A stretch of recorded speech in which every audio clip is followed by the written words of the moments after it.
बस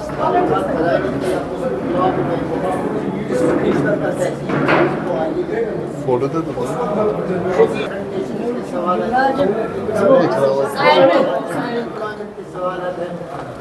हाँ बस पे की की एतबारियत से सवाल है।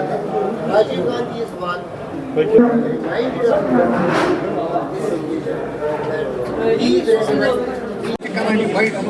सर अपन सर यहाँ पे ऐसे रोज साइड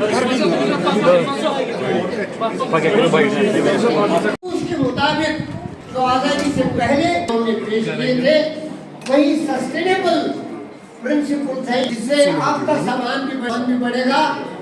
भारतवासी हैं जिन्होंने कुर्बानी की कौम के लिए, मुल्क के लिए, या फिर इख्तिलाफात और कुर्बानी दी वो स्वरूपवासी होते ही। आप सबों से अदब से कोशिश करें।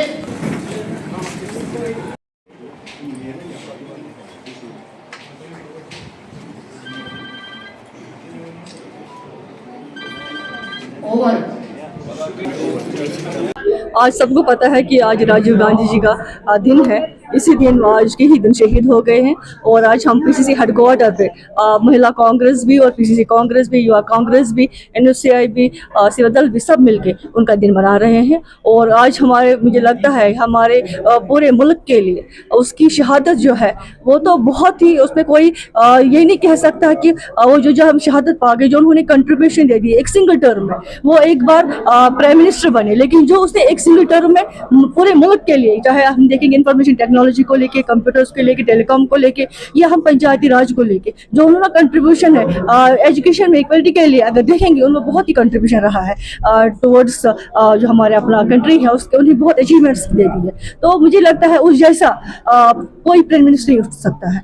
आए तो बहुत सारे आपने देखा है कि जो कांग्रेस पार्टी है उन्होंने हमेशा सेक्रीफाइसेस दी है। अगर अनजहानी इंदिरा गांधी की बात की तो उन्हें भी अब शहादत दी अपने कौम के लिए, और हमारे अनजहानी जो हमारे राजीव गांधी जी भी, उन्होंने जाम शहादत दी। लेकिन मुझे लगता है आज हमने अहद किया, 2 मिनट की खामोशी भी के लिए हमने आज अहद किया, जो उसके अधूरे ख्वाब रह गए हैं और जो उसके नक्श कदम है उस पर कांग्रेस पार्टी पूरा करने की, पूरा उतरने की कोशिश करेगी, उन पे चलने की, उनके राह पे चलने की पूरी कोशिश करेगी। हुई यादगारी मजलिस में राजीव गांधी साहब की, वो इसलिए राजीव गांधी के दौर में कांग्रेस और मुल्क की जो अचीवमेंट्स वो कल्मिनेशन पे पहुंची, और कुछ जो आगे जाने का विजन था उसकी शुरुआत।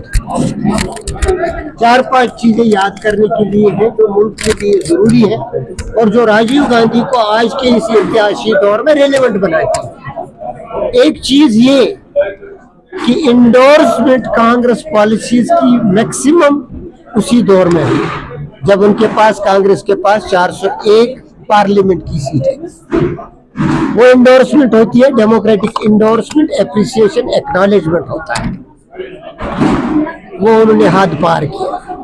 डिप्लोमेटिक लेवल पे नॉन अलाइनमेंट ट्रीटी की सक्सेस, इंडो रशिया ट्रीटी की सक्सेस, या नेबर्स के साथ ताल्लुकात बाकी जितने भी थे उनके साथ, या इंटरनल जो कॉन्फ्लिक्ट्स थे छोटे छोटे, चाहे आसाम में थे, मिजोरम में थे, पंजाब में थे, इवन कश्मीर में राजीव फारूक अकार्ड, तो वो राजीव गांधी के ही वक्त में हुए और वो निशाने राह है।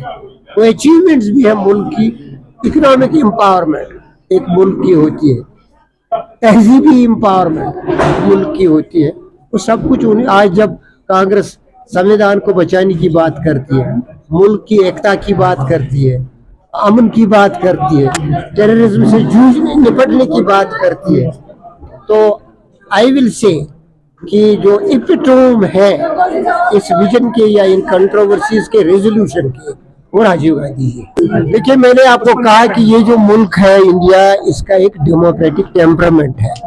डेमोक्रेसी में हुक्मरान तबका होता है, अपोजिशन होती है, आम जनता होती है, सिविल सोसाइटी होती है, कम्युनिटी लीडर्स होते हैं। हर एक को बात करने का हक होता है। हमारा जो संविधान है, मुल्क का जो निशान राह है हमारा, उसमें हर एक को कहने की आज़ादी है। और जो महासभा की बात है,